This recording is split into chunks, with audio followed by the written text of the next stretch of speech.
hablando de las estructuras secundarias, hablamos del puente hidrógeno, entre quienes estaban formando puente hidrógenos, en el centro que estaba el hidrógeno, en el centro estaba el hidrógeno y hacia sus costados estaban dos moléculas más electronegativas, una más que otra para que pueda formar el puente hidrógeno, ¿no? Para que pueda formar el puente hidrógeno. Ahora, a partir de las estructuras secundarias tenían disposiciones espaciales, ¿no? Que eran la hélice alfa, la lámina beta y la forma arrollada o al azar y que presenta, ¿no? Arrollamiento al azar que también puede presentar, ¿ya? Habíamos dicho que el 60% está conformado por hélice alfa o lámina beta y un porcentaje menor estaba conformado con el arrollamiento al azar, ¿ya? Habíamos hablado de las enfermedades que está relacionada con los priones, no hay un cambio de estructura secundaria, no específicamente se van a cambiar las hélices alfa por la beta hoja plegada, se va a cambiar en este caso. En enfermedades de los priones, no hay un cambio de estructura. Entonces, al cambiarle de estructura vas a alterar de la proteína en este caso, ¿no? No me acuerdo dónde hemos quedado. Estamos hablando acerca de las alfa hélices y la beta hoja plegada, ¿no? Bien, con respecto al alfa hélice, hay que tener en cuenta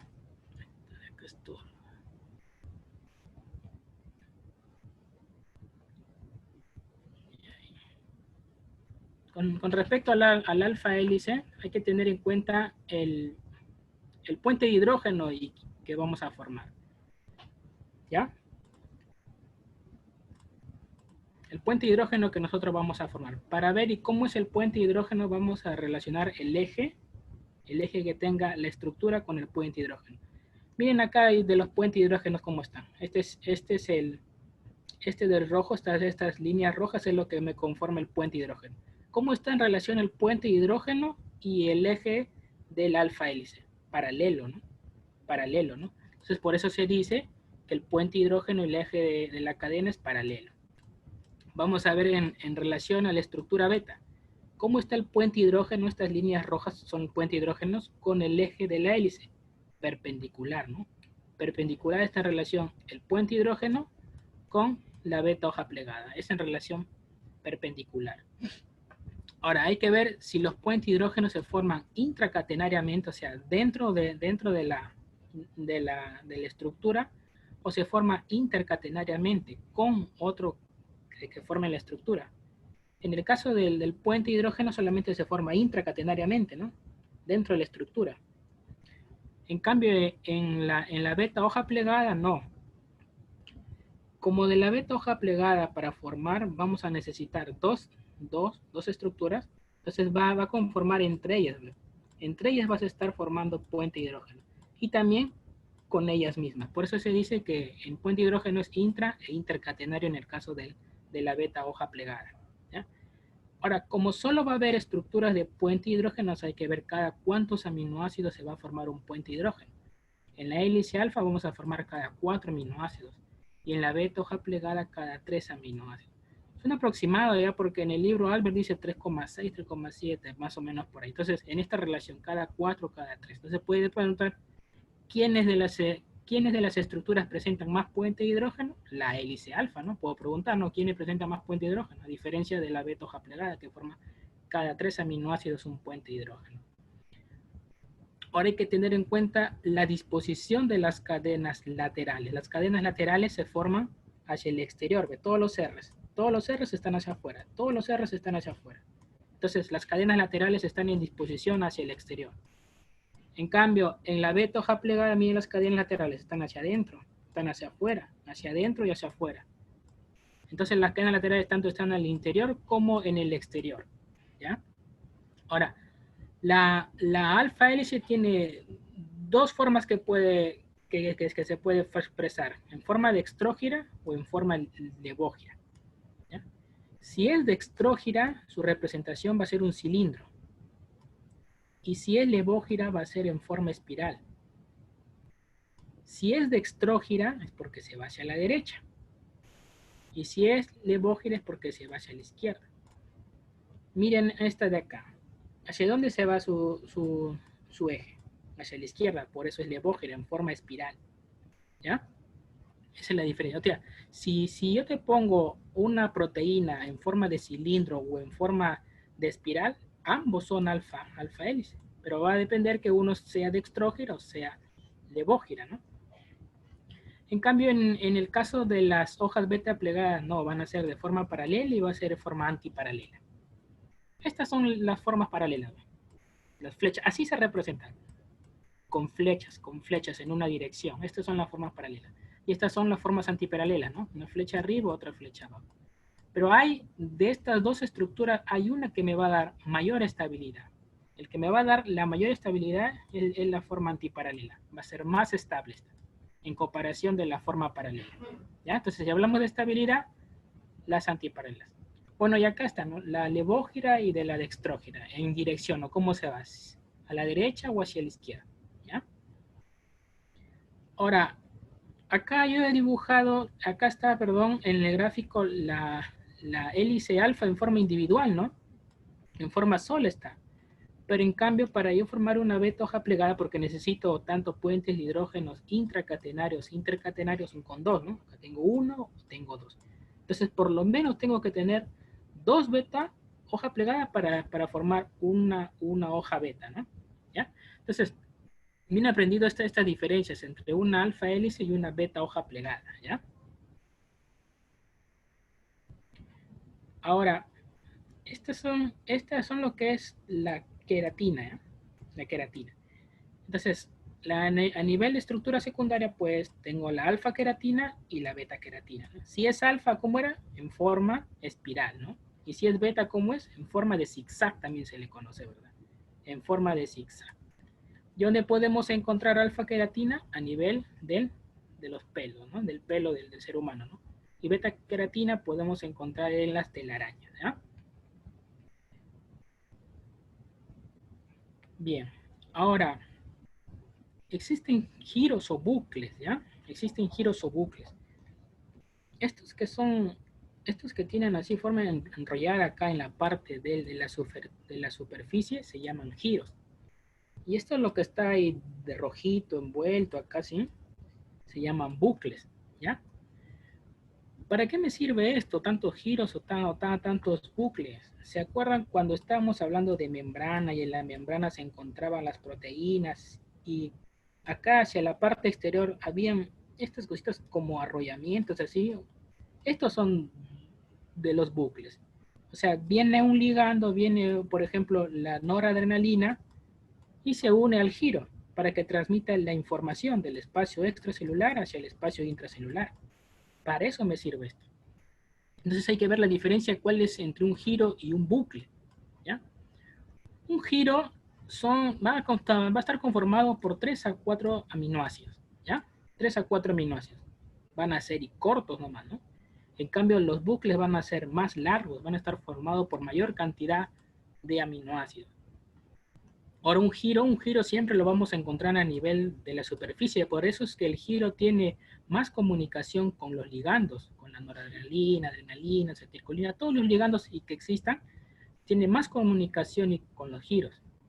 En cambio, los bucles no. El bucle puede estar tanto en la superficie como en el interior. ¿Ya? Ahora mire, tiene forma de U siempre, forma de U, un giro. Un giro va a tener esta forma, la forma de U, ¿ya? En cambio, un bucle no, un bucle va a tener diferentes formas, ¿no? Miren por acá, una forma acá, otra forma por acá, una forma al azar. Entonces, diferentes formas va a tener un bucle. ¿Se acuerdan dentro de los aminoácidos cuál es el aminoácido más pequeñito? La glicina, ¿no? La glicina, glicocola. Y tengo que tener un aminoácido pequeño, ¿no? Para poder formar un giro, porque este giro es pequeño, ¿no? Un aminoácido bien pequeñito tengo que tener acá para poder formar este giro, es la glicina, ¿no? Ahora, ¿se acuerdan cuál es el aminoácido que me permitía dar una vuelta, un enrollamiento? La prolina, lo dije la vez pasada, ¿no? ¿Se acuerdan ese aminoácido? La prolina, el que era también un aminoácido, ¿no? La prolina me podía dar ese arremen. Entonces, por eso las proteínas, los aminoácidos que van a abundar acá son la glicina y la prolina, ¿no? O sea, tiene su porqué hay estos aminoácidos acá. Por eso dije las características. glicina el más pequeño y prolina el que me da ese enrollamiento, ¿no? Y acá dice, ¿no? Glicina porque tiene la cadena lateral mínima y prolina porque me permite dar esa curva, ¿no?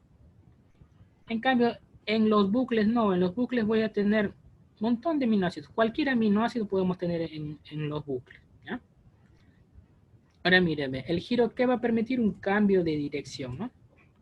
¿Por qué? Por ejemplo, miren esta beta. Esta beta va hacia abajo, su flecha está hacia abajo. Y va a permitir el cambio de dirección con la otra que está por acá, me dice una. Va a permitir un cambio de dirección el giro, ¿ya? En cambio, el bucle tiene otra función que va a tener mayor actividad biológica. Por ejemplo, tengo el sodio. Hay una bomba llamada la bomba de sodio y potasio. Permite el ingreso. ¿Con quién va a estar en contacto más? Con los bucles, ¿no? Por eso tiene una mayor actividad biológica. En la bomba de sodio y potasio, por ejemplo, ingresa el sodio y ¿con quién va a estar en más contacto? Con un bucle, ¿ya? Entonces, hay que diferenciar bien entre lo que es un giro y es un bucle. A ver, esta pregunta, a ver. Vamos interactuando un poco, ¿ya?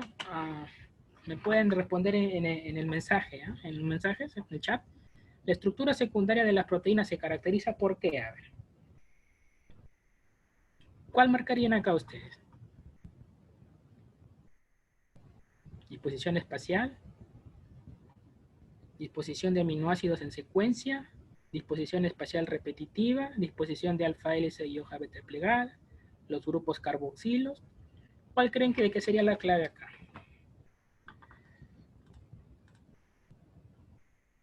B. Sí, es la B, ¿no? Clave B, eso, ¿no? A ver. Disposición espacial, sí, ¿no? Porque habíamos dicho que a partir de la estructura secundaria ya tenía una forma tridimensional, una forma en el espacio, ¿no? Bien, disposición espacial. La disposición de los aminoácidos en secuencia, puede que sí o puede que no, ¿no? Pero más la disposición de los aminoácidos en secuencia más tira para una estructura primaria, ¿no? Hay también de la secuencia en la estructura secundaria, ¿no? Pero más la disposición de los aminoácidos en secuencia más tira para la forma primaria, ¿no? La disposición espacial repetitiva, dice, disposición espacial repetitiva.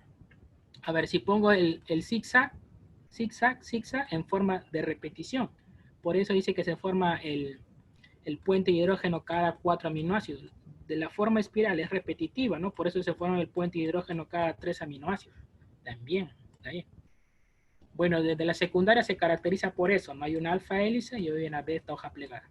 Pero también yo te puedo poner acá que también existe la forma al azar también, ¿no? Y también es verdadero, es clave, ¿ya? Si le ponen también así. ¿Y tiene que ver algo acá de los grupos carboxilos? No, ¿no?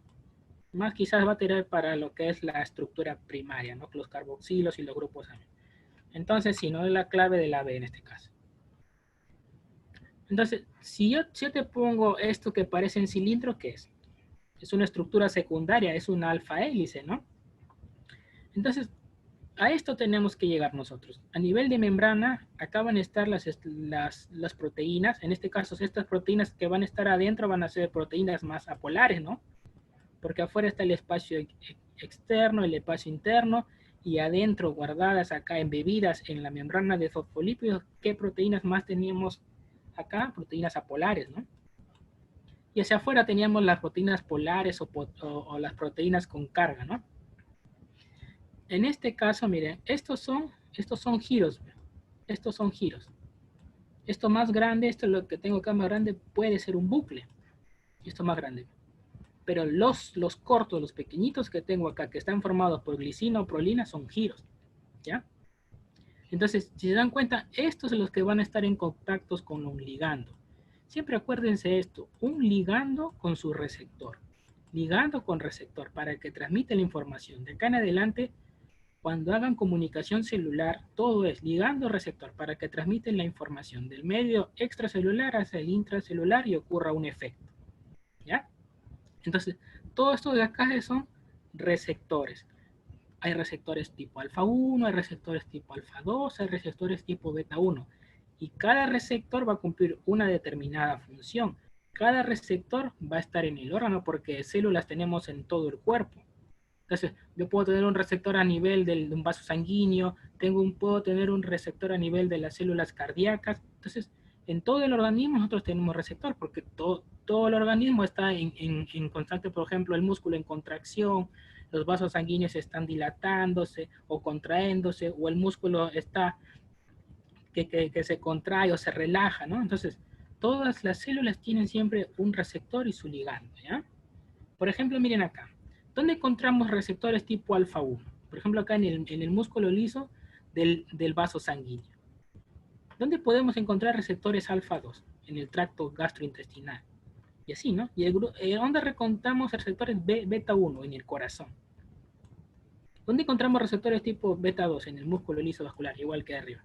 Pero cada receptor va a determinar van a cumplir una determinada función. Y este conjunto de receptores alfa 1, alfa 2, beta 1, beta 2 se le llaman receptores adrenérgicos. ¿Ya? Ahora, el ligando de este receptor adrenérgico va a ser la noradrenalina. ¿Ya? Entonces, viene mi noradrenalina, se une a mi receptor adrenérgico y cumple su función. Y hay todo un mecanismo de acción. Este mecanismo de acción, ¿en dónde ocurre?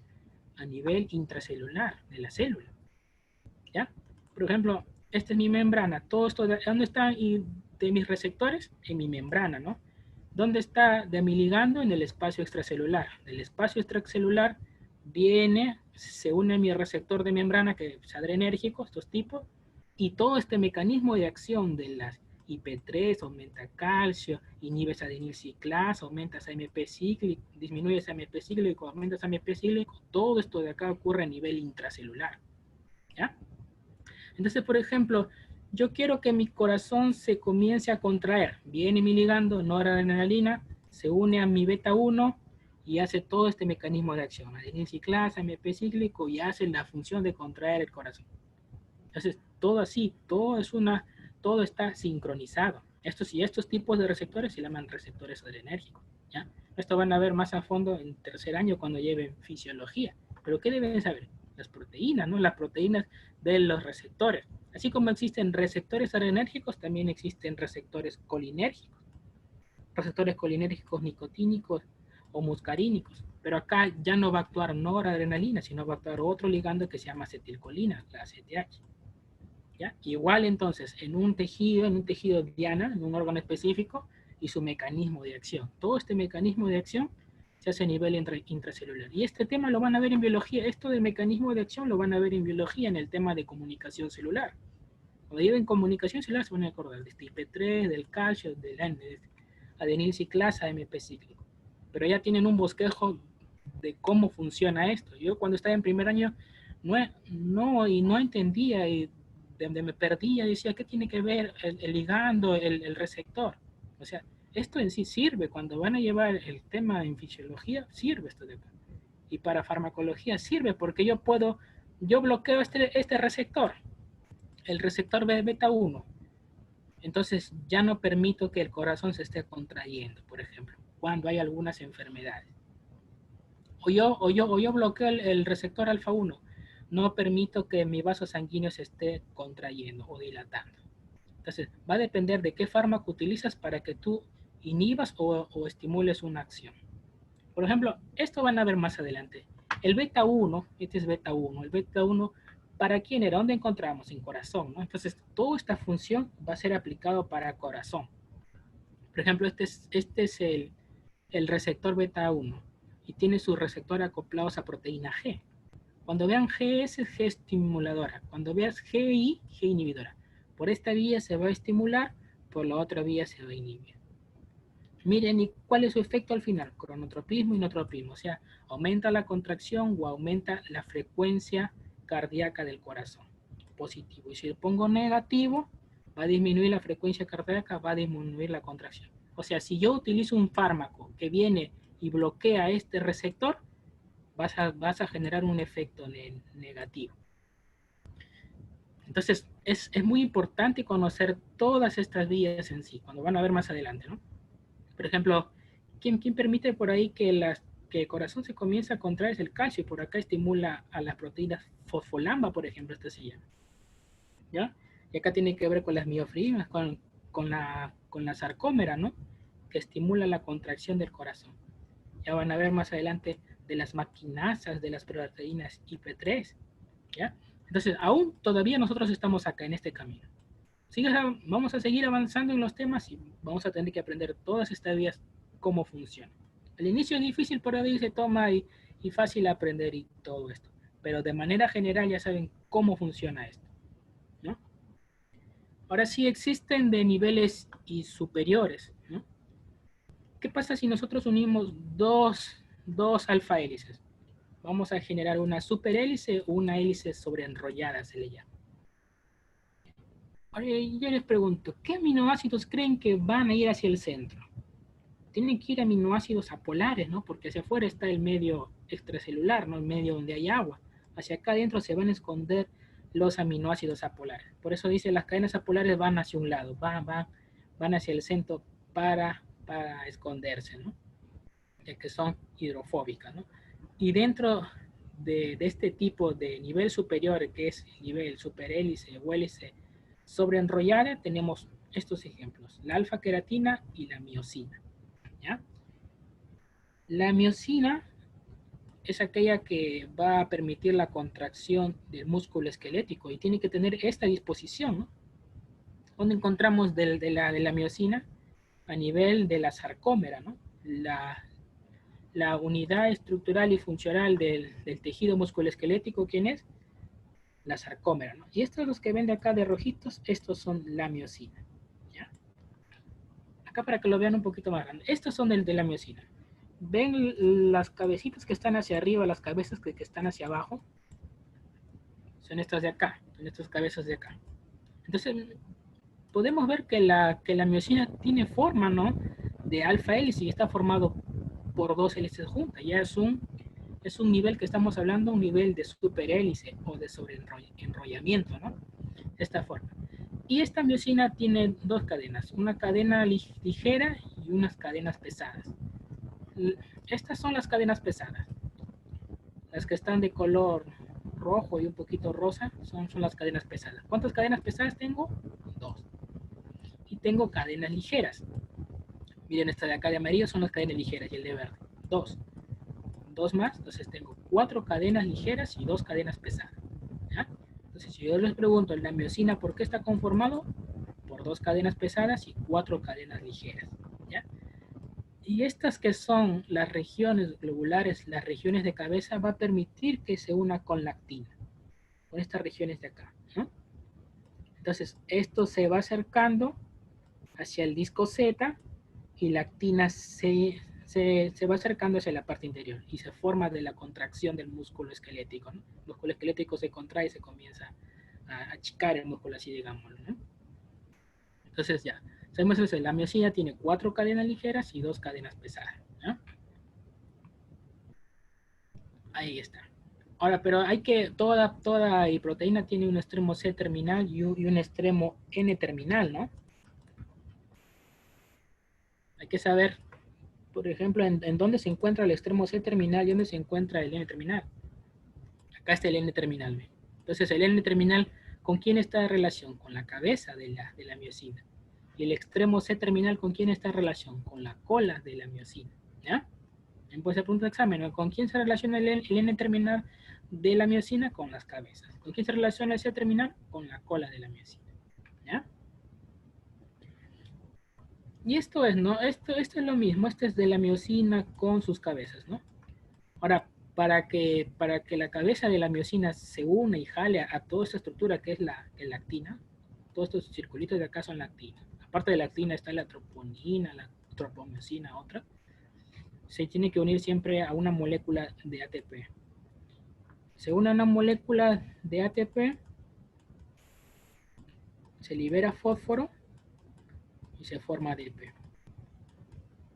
¿Nunca se han preguntado ustedes por qué de la manera energética y de toda reacción o de todo paso y que haya a nivel de la célula es el ATP?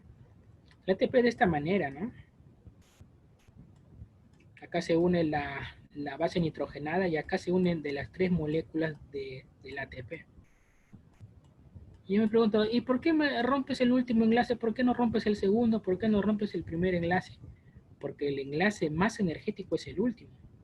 Este tiene más energía que los otros enlaces, por eso siempre es de esta manera, de ATP a ADP, porque este es el enlace que tiene más alta energía, ¿ya? Entonces siempre, mayormente en los tipos de reacciones se transforma de ATP y ADP, es por el enlace, por el último enlace que tiene bastante energía, ¿ya? Así como hemos visto de las superhélices, también hay otros niveles superiores que son los motivos, ¿no? Los motivos ya es cuando yo ya voy a unir, ya puede ser una beta con otra beta, pero unido con qué? ¿Unido con qué? Con un giro. Hay un giro acá, porque si yo no pongo este giro, puede ser que está unido esta beta con esta beta, es un nivel secundario, ¿no? Por eso dice niveles superiores. Porque si yo te pongo acá una beta y acá otra beta de forma entre paralela es nivel secundario, ¿no? Pero ya es un nivel superior porque ya hay un giro acá. ¿Ya? Entonces hay que distinguir. No es lo mismo que yo te ponga beta, beta acá sin un giro, porque este es un nivel secundario normal, pero estamos en un nivel superior de secundario, ahí hay un giro, ¿ya? Entonces a estas estructuras se le llaman super secundarias o plegamientos, ¿ya? Entonces hay distintas formas, ¿no? Puedo formar una beta con una alfa, una beta, pero están los giros, los meandros, ya cada forma que adoptes le han puesto distintos nombres, giro, los meandros, y acá hay una forma media especial que se le ha llamado así, ¿no? Mire por acá, ingresa, baja, pues le entiendo más que otra cosa, esto se le llama la forma esotérica. Bastante motivo, ¿no? Bastante motivo. Mire, por ejemplo, alfa, el serpendeo beta y todos en los casos de los betas unidos por lo que es por los giros, ¿ya? Entonces son niveles ya superiores, son más que los niveles secundarios. ¿Se acuerdan cuando hablábamos de los priones, que era un cambio del alfa hélice por la beta hoja plegada, que era una enfermedad a nivel de la estructura secundaria? Bueno, acá un poco de teoría para que sepan de los priones. Bueno, fueron descubiertos en el 82 por Stanley y Prusiner. Ahora, lo normal en las proteínas de estos priones es que un 40% sea de forma alfa hélice. También hay formas beta, pero la que va a prevalecer acá es alfa hélice, ¿ya? O sea, el otro 60% está combinado con betas, con enrollamientos, con giros, ¿ya? Pero ¿qué pasa acá? Cambian todas estas estructuras de la alfa hélice. Cambian por la forma beta. Pero lo curioso de esta enfermedad, lo curioso, es que tienen la misma secuencia de aminoácidos. O sea, a pesar que yo estoy que lo cambie de la forma alfa a la forma beta, esta secuencia de aminoácidos es la misma la de acá. Porque yo puedo secuenciar mi aminoácido A, B, C, D, y no sé si mi célula lo va a hacer que sea una alfa o una beta. Pero al final la estructura primaria va a ser la misma. Entonces, ese es un cambio. Han hecho un cambio. A pesar que este de acá es beta, pero tiene la misma secuencia de aminoácidos. ¿Ya? Esa es la característica de los priones. Bueno, y esta enfermedad se encuentra a nivel tanto de animales como en el ser humano. En los animales se le llama el mal de las vacas, o se le llama encefalopatía espongiliforme bovina, ¿ya? Y a nivel de humanos se le llama la enfermedad de Creutzfeldt-Jakob, ¿ya? Entonces, ahí tiene su nombre tanto para animales como para el ser humano, ¿ya? Entonces no viene, es el cambio de la forma alfa hacia la forma beta. Esto es, ¿no? Lo que habíamos puesto anteriormente, el cambio de forma alfa a forma beta. Por eso tiene el mismo color, ¿no? ¿Por qué? Porque es la misma secuencia de aminoácidos, es la misma secuencia de aminoácidos. Ahora pasamos a un nivel más, a un nivel de estructura terciaria. Ojo que ya a nivel secundario, ya, como vengo diciendo, ya es forma espacial. ¿Qué es lo que va a prevalecer en una estructura terciaria? Ya van a aparecer los enlaces no covalentes y los enlaces covalentes. Ya habíamos hablado en la estructura secundaria de un enlace no covalente que es el puente hidrógeno. Pero acá existen ya más enlaces, como es el puente disulfuro, enlaces iónicos, las fuerzas de Van der Waals, interacciones hidrofóbicas, interacciones de cation pi. Pero va a haber enlaces que van a ser más fuertes y otros que van a ser más débiles. va a haber enlaces que no se, que van a tener una conformación compacta que no va a ser fácil de vencer ese enlace, y va a haber otros enlaces que sí va a ser fáciles de vencer. El enlace covalente es un enlace muy fuerte, un enlace que se forma entre los puentes disulfuros entre las dos cisteínas, ¿se acuerdan? Y me daba la cistina, ¿no? En cambio, el enlace no covalente es un enlace más débil. Y son todos estos de acá, estos enlaces que tenemos, ¿ya? Entonces, estos enlaces van a prevalecer a nivel de estructura terciaria. ¿Qué me va a informar? Va a ser un plegamiento espacial completo ya, de las cadenas, ya una forma tridimensional ya. Por ejemplo, acá tengo este aminoácido de color naranja, acá otro aminoácido de color naranja.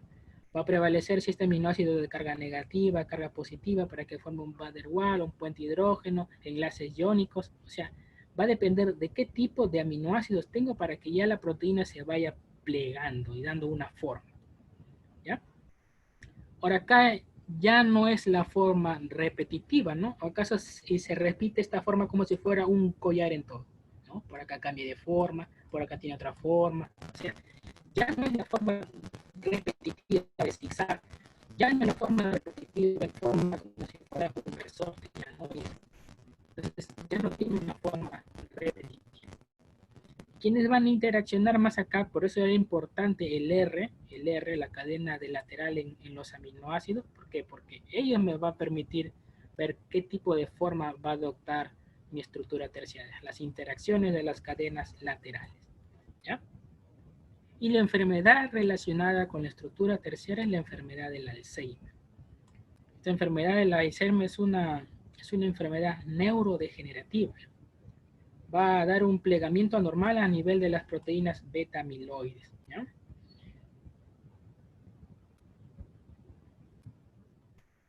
Miren, entonces va a depender de con qué R se enfrenta a los costados para que se empiece a plegar mi proteína, ¿no? Va a depender de eso.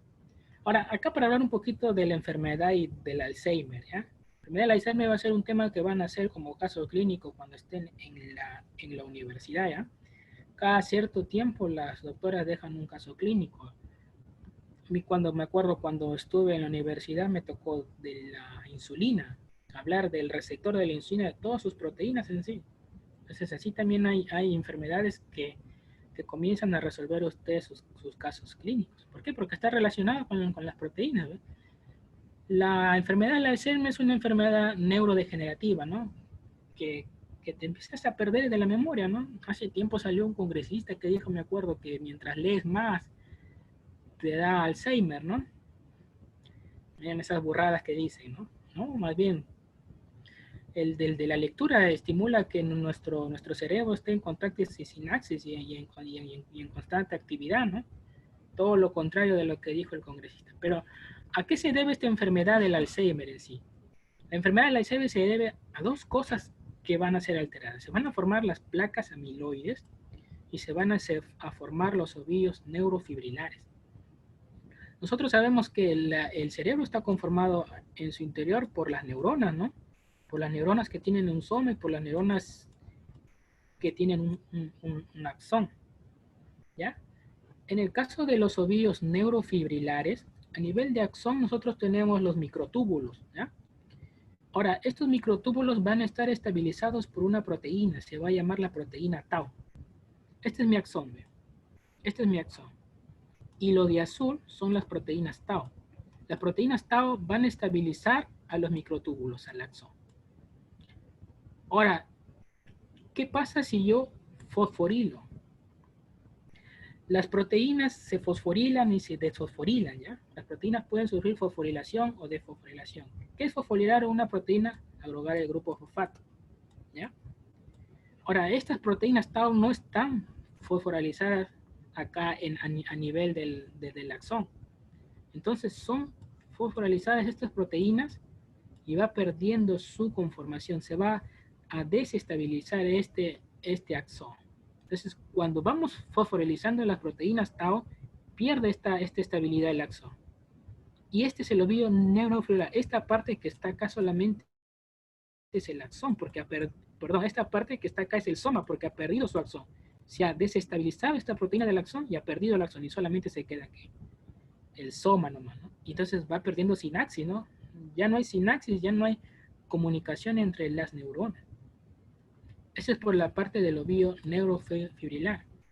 Ahora, las placas amiloides a nivel de membrana, vamos a tener la proteína precursora de amiloide. Todo esto de acá se llama proteína precursora amiloide. Vamos a dividir qué es lo normal y qué es lo anormal, ¿ya? Para entender cómo se altera hay que ver primero cómo funciona de normalmente. Lo que está abajo es la forma alterada, lo que me va a dar la enfermedad. Lo que está arriba es la forma normal, ¿ya? Entonces, ¿qué es lo normal que ocurra? ¿Qué es lo normal que ocurra? Que venga una enzima alfa y una enzima gamma, ¿ya? Va a romper, es un aminoácido, ¿no? Porque acá está su extremo C y su extremo N, ¿no? Entonces, va a romper a nivel del aminoácido 16 y va a romper a nivel del aminoácido 42. Esto es lo normal que ocurra, ¿ya? Entonces, esta proteína, al romperse en el aminoácido 16 y 42, es una proteína soluble, ¿ya? Soluble. Si es soluble, entonces está en el espacio, por ahí en el espacio dentro del cerebro y normal, no pasa nada. Pero hay una alteración acá, que va a venir una proteína beta. Ya no va a romper en el aminoácido 16, sino van a romper en el aminoácido 1, más cerca al extremo carboxilo. Y mi proteína gamma normal sigue rompiendo en el aminoácido 42. ¿Ya? Tener en cuenta, ¿ven? Alfa rompe en el aminoácido 16. En cambio, beta en el aminoácido 1. Acá hay alfa. En la normal no hay alfa. Acá hay gamma. Acá hay gamma. ¿Ya? Entonces, al generar esta ruptura de este fragmento de aminoácidos, va a generar proteínas insolubles. ¿Ya? Entonces, van a ir rompiendo y se van a formar este tipo de proteínas insolubles. Y se van a ir formando en el cerebro. Y esto es lo que se forma, la placa amiloide, la placa beta amiloide o la placa senil también que se le llama.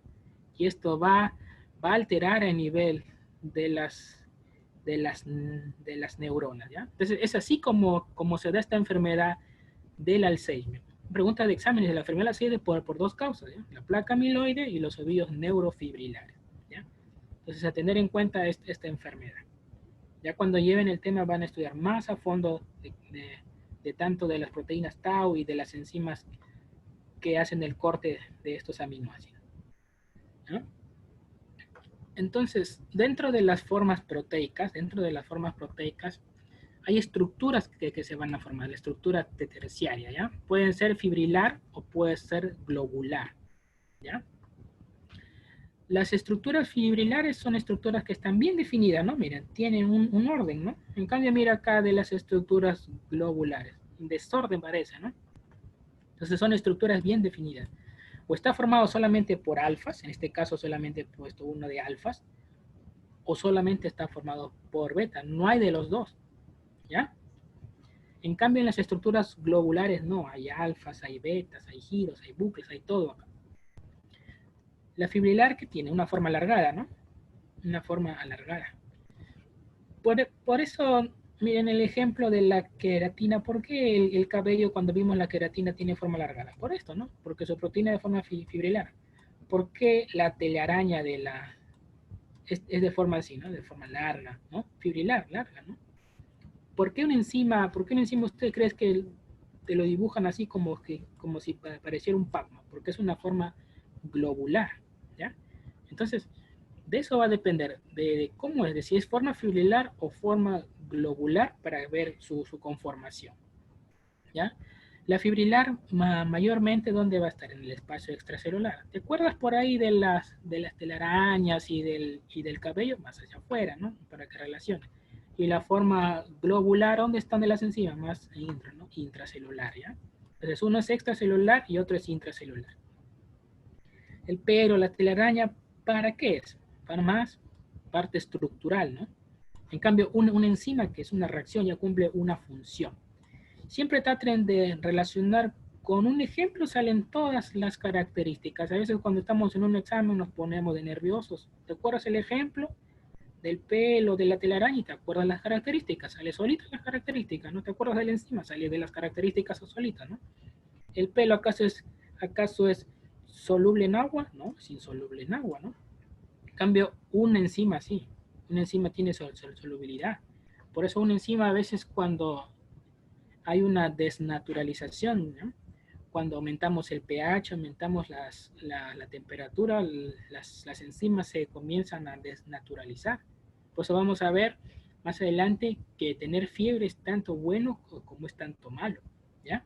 ¿Por qué? Porque tú al tener fiebre aumentas tu temperatura. ¿Y qué estás haciendo? Estás que desnaturalizas las proteínas, pero hasta ciertos grados de temperatura es bueno y hasta altos más grados de temperatura es malo, ¿ya?